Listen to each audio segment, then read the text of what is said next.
Well, if the polling is to be believed, Hillary Clinton and Donald Trump are engaged in a race to the bottom on their way to the White House. Now, faced with the prospect of the most unpopular popular vote in history, many Americans find themselves longing for a disruptor this election cycle. And two of our next guests are working hard to interject one or two into that lesser of two evils narrative. Gloria Mattera is the co-chair of the Green Party of New York. Welcome to BK Live, Gloria. Thank you. Thanks for Thank being you for having here. me. Absolutely. And via Skype, we're connected with Jeremy Carrican. He's the director of the Metro New York region for the Johnson Weld campaign under the Libertarian Party banner. Hey, I hear you out there, Jeremy. Thanks for joining us in the space out there. Great to be here. There he is. And CUNY Graduate Center, Dr. John Mollenkopf is the director of its Center for Urban Research. So thanks for being here, shedding some perspective on this, John. So we have people who are not inside the political dynasty of the Republicans and the Democrats who've been running the table for so long. I want to ask you, we'll start since you're in the studio, what is the bar that your candidate has to clear to really make herself known the second time around running for president? Great, thank you.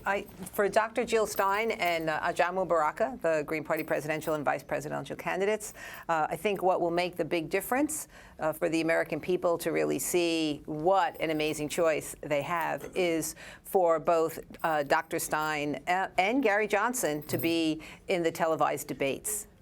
And we're doing well in terms of our grassroots organizing and our fundraising.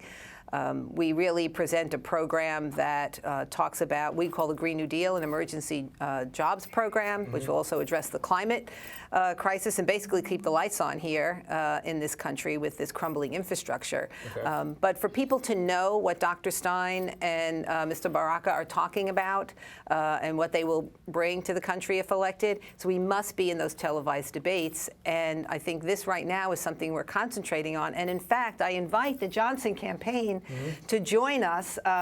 It is unfortunate that Mr. Johnson has not, and his campaign has not signed on to our Open the Debate letter because the Libertarians and the Greens have much in common around electoral reform and voter choice, although we may differ in program. Okay, so gotcha. I'm going to go to Jeremy then. Jeremy, that bar is at about 15% that the commission has set before you get invited onto the stage, and your guy is polling at about 10% now. So I wonder, are you open to that invitation from Ms. Dr. Stein and the Green Party?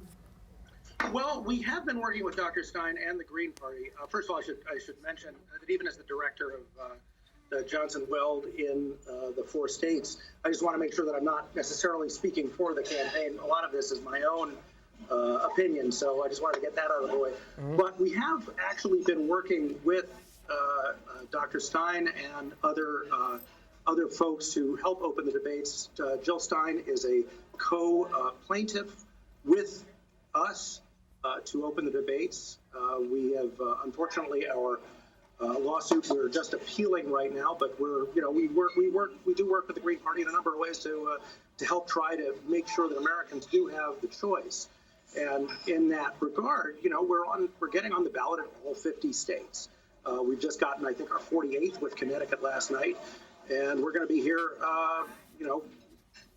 slugging it out, making sure that everybody's got a shot to pick people that really represent their views. Okay, we're going to bring John into this conversation now. Doctor, as sexy as we all know demography is here at BK Live, you guys get really busy around this time of the year. Well, elections always create a lot of data for people who like to crunch the numbers about who's voting for whom and why and under what circumstances. So it's going to be an extremely interesting election in no small part for the reason that you put at the top of the show, that these are two candidates about who even their supporting party are fairly ambivalent about them. And I can't really think back to a time when this was as true as it has been in this election. On the other hand, the whole system is really biased towards the two primary parties, right, and excluding parties that are not majority parties. So it'll be a really interesting thing to see how it's sorted out. So you're the go-to guy when it comes to urban politics and looking at these numbers and how people in cities vote. So if we took a snapshot of major metropolises, do you think that that 15% number is a bar that both campaigns could easily clear if we focused on the folks in big cities? Like, does Brooklyn want to see Johnson and Dr. Stein on the debate stage? Well, I did a little research into where the registration for the minority parties is located, and it's present in the bigger cities because everything is more present in the bigger cities. But it's actually fairly spread out. I was a little bit surprised to see that.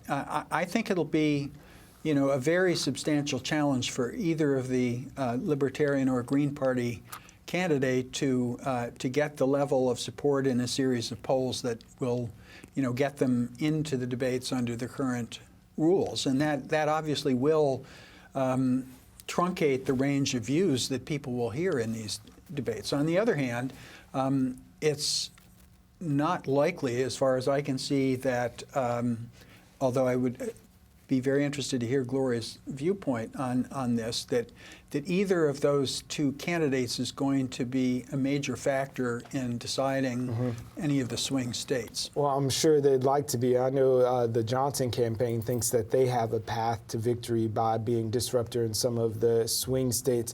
But we're sitting in America where fully 30% of the folks in the country can name both of their state senators.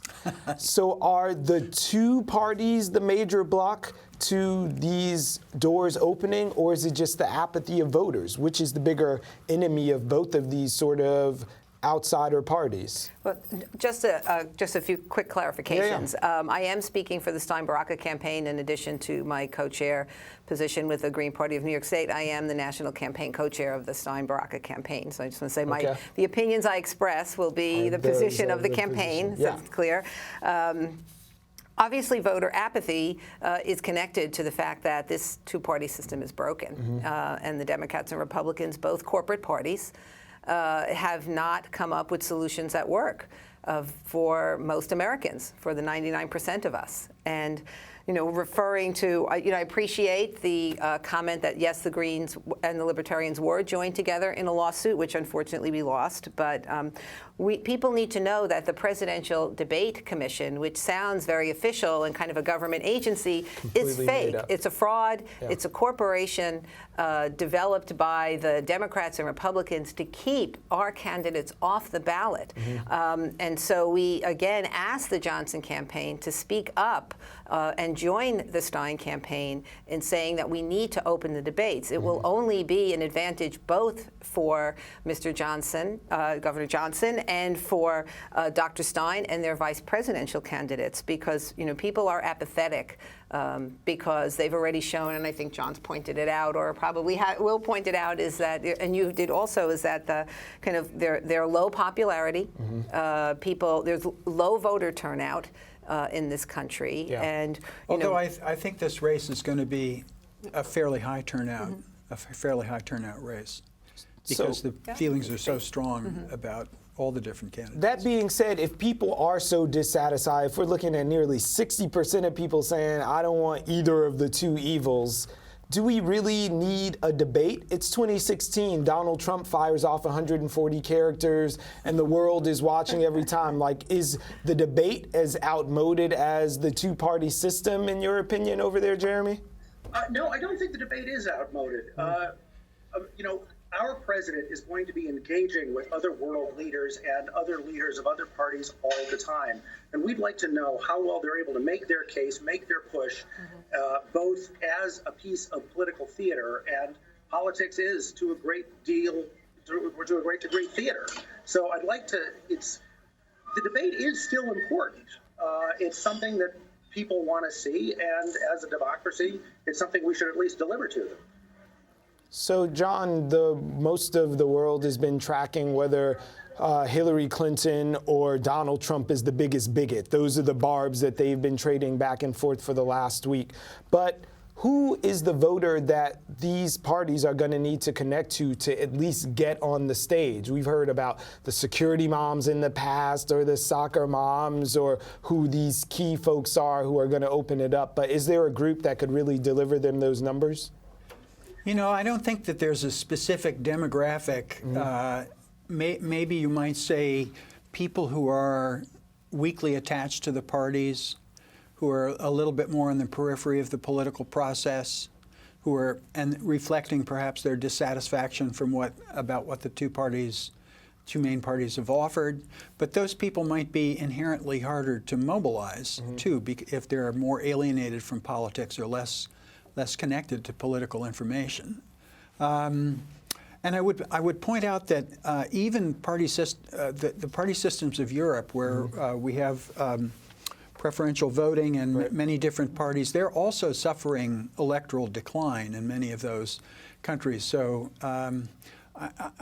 there's something very profound going on in terms of the population as a whole being dissatisfied with the quality of government that's being delivered through the major political parties. It's quite pervasive. And in New York City in particular, we don't have all that much political competition. Right. So if you have incumbent Democrats who served for many terms, who win primary elections with very small numbers of votes being cast, I think that reinforces the cynicism that people have about their political leaders. I was wandering around the West Indian Labor Day Parade the other day and saw a guy wearing a shirt saying, "All politicians are liars."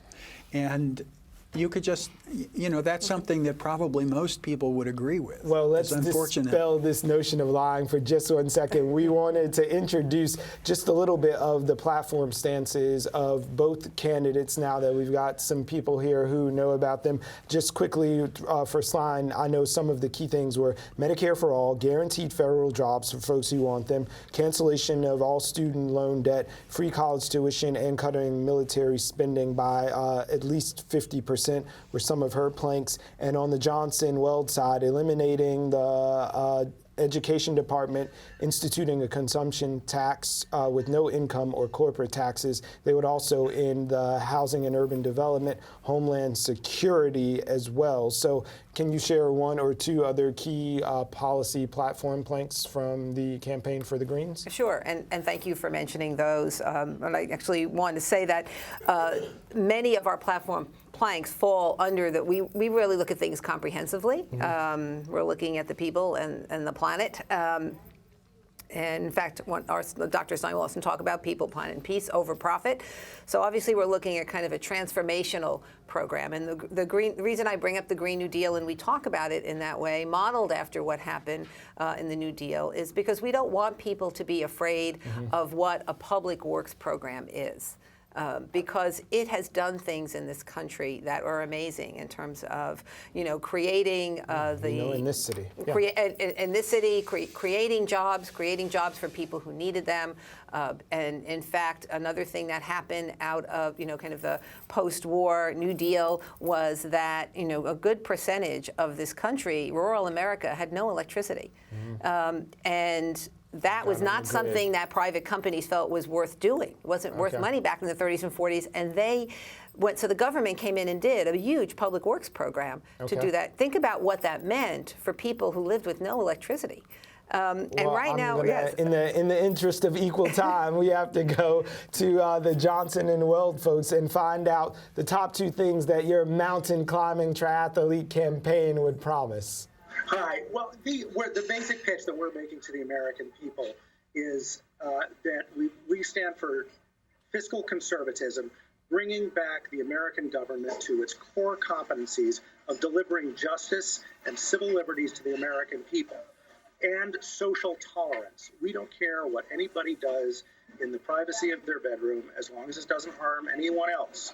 Our idea is, in basic terms, is we don't want to touch your wallet, and we don't want to touch your bedroom. It's not our business.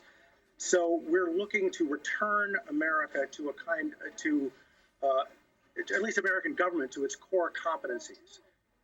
That's the main pitch that we're going for. Excellent. So thank you both for sharing a little bit of that, and thanks for bringing in some perspective, John. We look forward to the campaigns ahead and hopefully seeing both of your guys on the debate stage. Thank you very much for the Brian. chance to be here.